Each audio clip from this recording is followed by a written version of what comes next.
Hello, and welcome back Hello. to Dietitians Beyond Borders. I'm your host, Jennifer Shalhoub, and I am thrilled to continue our journey across the globe to explore how nutrition and dietetics are practiced in different cultural contexts. Today, we're heading to China, a country with one of the world's oldest food traditions where East meets West in fascinating and flavorful ways. Joining me today is Junting, a registered dietitian from China, who will shed light on how the profession is evolving in the vast country, the cultural influences on eating habits, and the current challenges and opportunities for nutrition professionals. Hi, welcome. Hi. It's a pleasure to have you on the podcast. Let's start by learning a bit about your journey. How did you become a dietitian and what inspired you to pursue this path, especially in China? Oh, I got my bachelor's and master degree in the US, and then after I graduated, I came back here and become a clinical dietitian here in China. And so for why I become a dietitian, because very interested in food, and um I want to be a health professionals, and I'm just very interested in this field. So I pick up this major for me. So yeah. Perfect, perfect. I love that. Mhm. I know that the audience know that, but just so I can let you know that also from another country, from Mhm. Lebanon, and also came here to the US and, studied such as yourself. I'm still here. I didn't go Mhm. back, at least for now, but this is amazing how you were able to come here, learn, get a lot of good growth, and then go back and, help your community, which is excellent, excellent. Could you walk us through the path to becoming a dietitian in China? What are the academic and professional qualifications you need to become a dietitian? Okay, so good question. So before answering this question, let me introduce something like the health system in China, basically, which is easier for me to answer this question.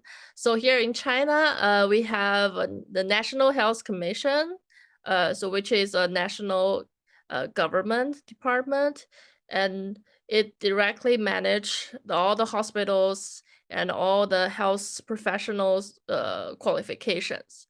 So it provide a certificate for every health professionals, including physicians, nurses, and dietitians, and so on.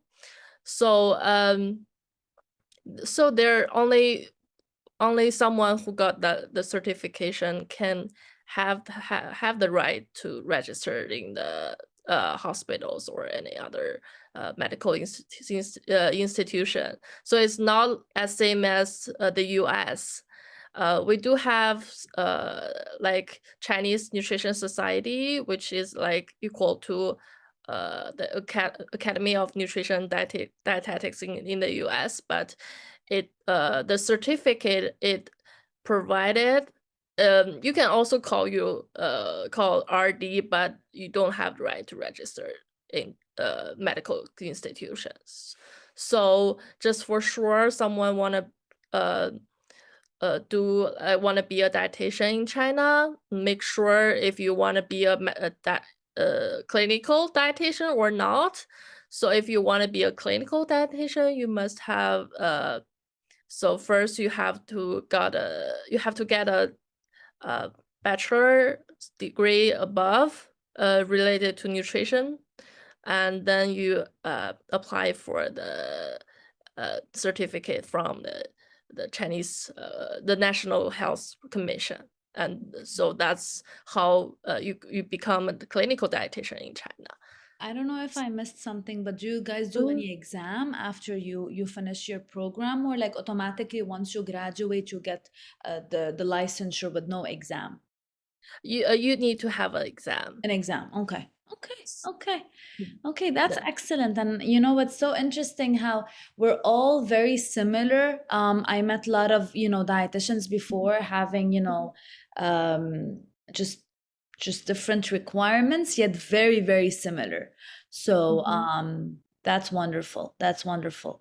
How are dietitians currently integrated in the healthcare system in China? So we just started speaking a bit about the healthcare system there. How do like are they integrated properly? Do you feel that they are more common in specific areas, such as like, you know, hospitals, community health, private practice? What are your thoughts about that?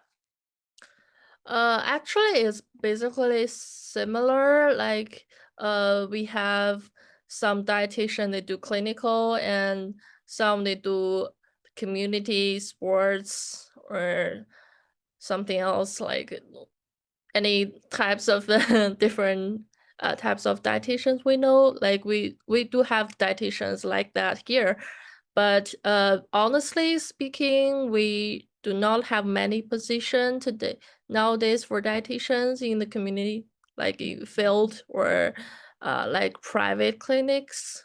Really? Because yes, because like here for like most of people, the majority would tend to go to the larger hospital when they get disease. So yes, we do have a dietitian worked for the private clinics, but there's Not a lot. not a lot of position for them. So it's like, so for China today still has a long way to go.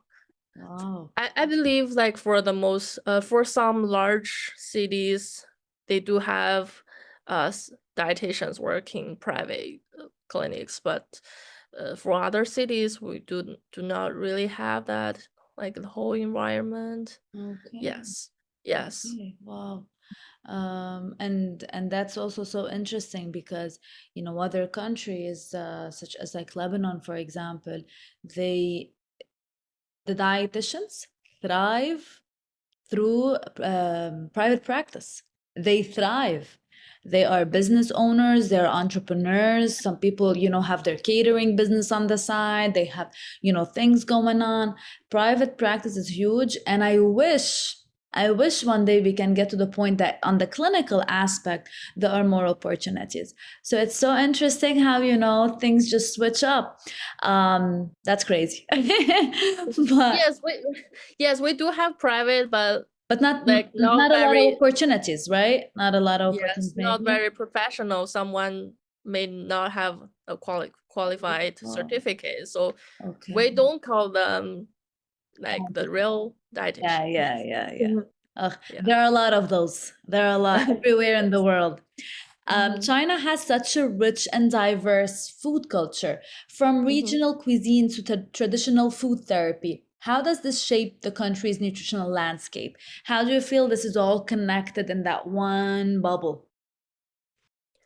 Oh yeah, since everybody knows that like China has like a long history, and so the food for us is very important from ancient time. So our food culture is like rich and diverse. So we have different styles, different flavors from uh like from different dishes from different regions. So yes, it do in fact do affect the like the how people see the nutrition, right?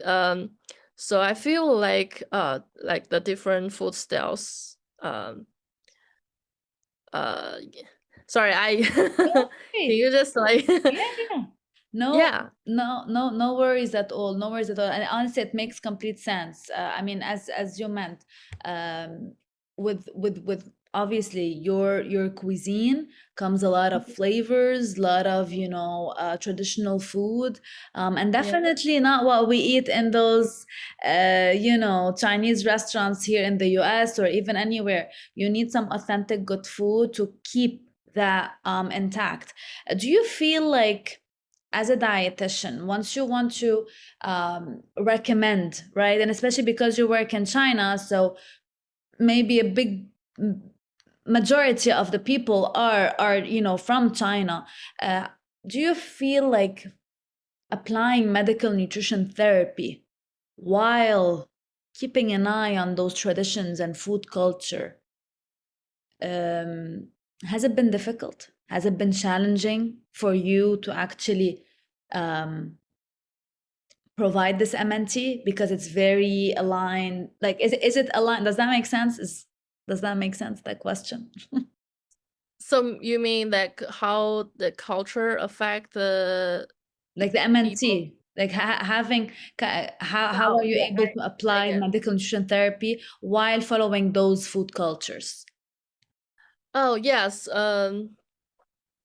Like, so it's it depends because different regions has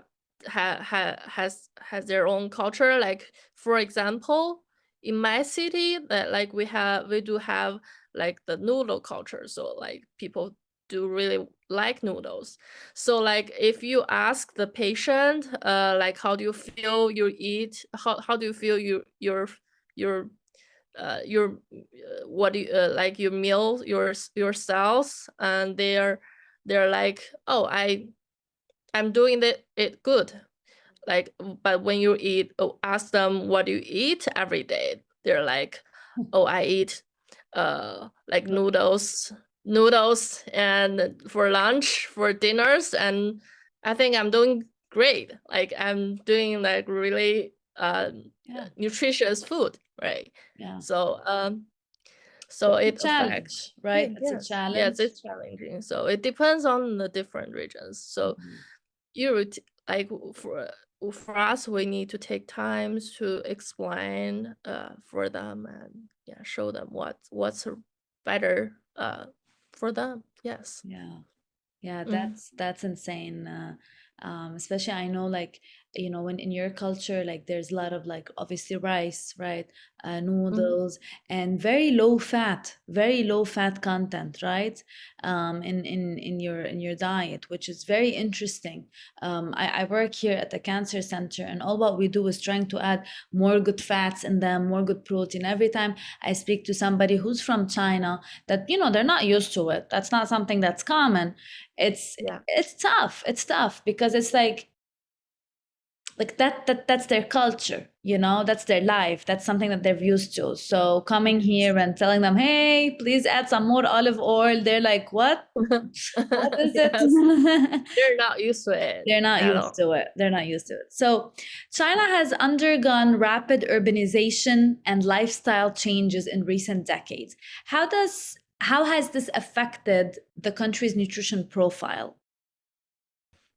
Mm, yes, like China, like traditional status is like really like now really related to our economic development.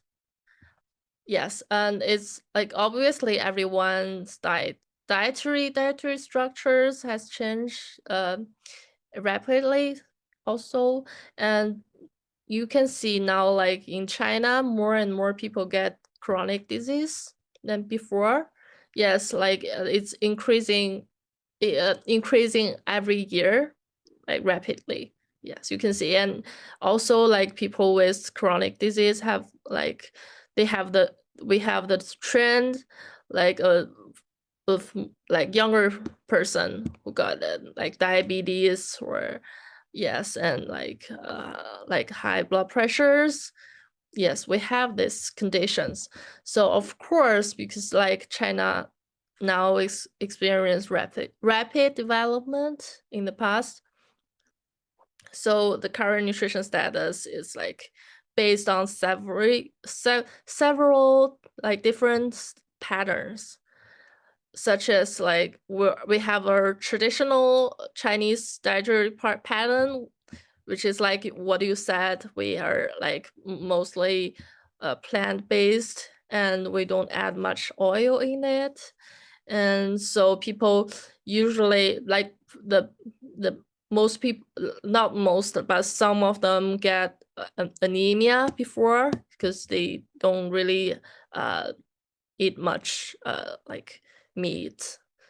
And some of them now, like in larger cities, like what I said, like more and more people get chronic disease. So like they do add more oil in their dishes, but like more fast food. So it's like we're in the part of like transferring from the traditional diet pattern to the modern patterns. So we're in the middle, like we're so the both patterns like happens at the same time. So Wow. yeah. Wow. Mm-hmm. That's insane. That's insane how much things are changing. And do you feel Yeah. like it's because of their overall lifestyle, like between food and environment and maybe movement? Do you feel like this has, because of that mainly? Because of there's more options. Like before we only eat maybe we eat more Chinese food, but now we have more options and people would like to try different dishes, including like Western dishes from the US, from other countries, or also other countries from the East. So there are so many options, and people are uh, like, especially younger people, like they're more willing to try the same thing, Yeah. try this like the Different new things. stuff. Yes, different things, Yeah. and people are more stressful, and so I guess that's probably why more people want to get a higher energy Yeah. from food.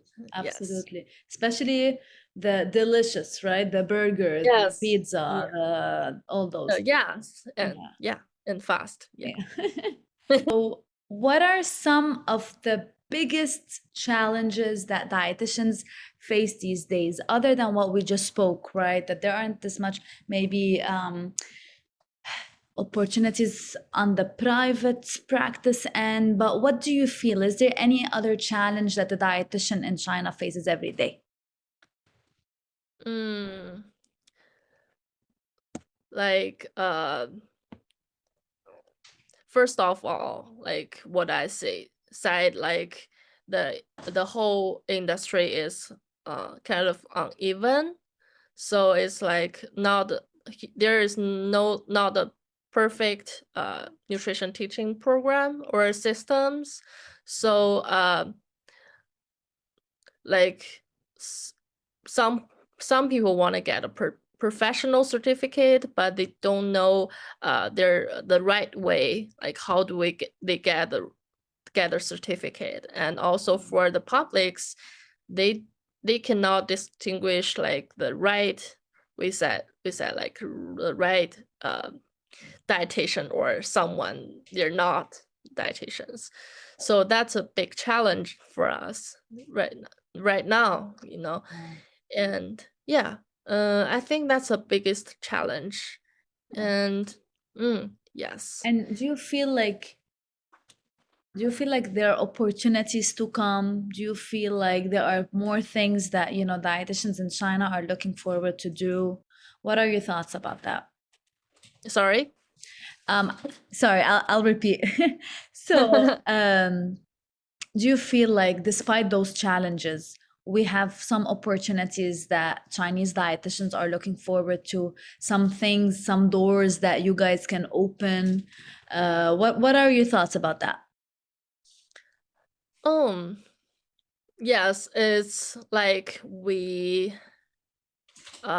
so first we need to know that it depends on how the whole populations, like how they think about the nutrition. And also it depends, but like for the dietitians, we need to be more patient and to share more like health concept to the publics and to make them know more and know much more about nutrition, and like help them to know like which one is like which person they need to choose and what like who is the right one, and also like the to see like to make like I mean like the whole population knows how their health literacy to increase the whole. Yes, that's the most important They things, I think. can definitely benefit. And as a dietitians, like our goal is to kind of take everything we know, right? The science, Yes. the literature, and kind of Mhm. make it in a way that anybody can understand it and actually apply it for life, right? Yes. Nothing short term, nothing quick fix, things that are actually lifestyle based. So yeah. Yeah. I think every country needs this opportunity, and dietitians need to keep on thriving through it. Absolutely. Yes. Absolutely. Yes. Thank you for sharing this. Mhm. Before we wrap up, what advice would you give to any student or professional interested in becoming a dietitian, whether in China or anywhere in the world? What would you tell us? Um, yes.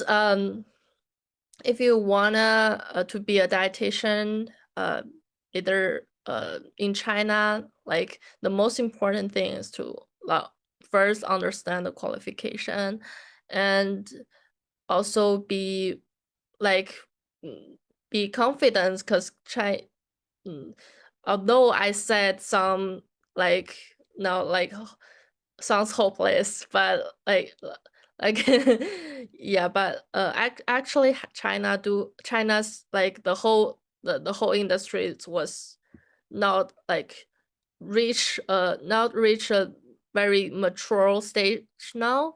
So now now is a stage of rapid development. So there's also many opportunities, and like for the before like in for example in the hospital, we do have dietitians uh, for decades before, but now like we have the policies that like all the third grade hospital need to have dietitians.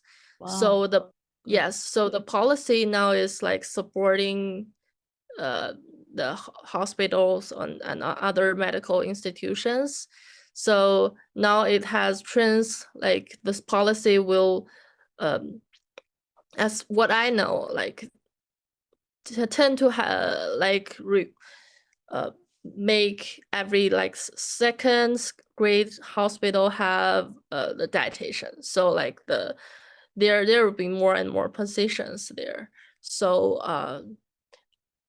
I would say like to is it's important to be confident, because the whole industry is becoming better and better, and so now it's like for us like uh, like individuals who want to be a dietitian. Another thing is like for our abilities, like the major is like interdisciplinary. So for becoming an excellent dietitian, as my perspective, is you need to understand a lot of things other than nutrition. So that's what the meanings of like our like today's talking like today's chat. So yeah, we need to know other stuff like cultures, that what like what Jennifer's asked, like for example Chinese culture. So there are so many other stuff we need to learn from Chinese culture. So what I said is like mm, just a little bit. I didn't say much about Chinese uh, as like Jennifer said before, like yin and yang, that's another big part from Chinese culture. So there are many stuff to know. So It's keep beyond learning. yeah, it's beyond Yes, just the basics. It's beyond the yes, it's basics. beyond the basics. So I'm still learning too. So it's like It's a learning curve for don't- everybody. For yes, everybody. like don't stop learning and know more about the culture and yes, know the qualification before you want to work in the different cultures. That's for Perfect. me, that's a bas basic stuff and the most important stuff. Yes. Excellent. Excellent. I love that. Thank you so much for sharing your insights. Welcome.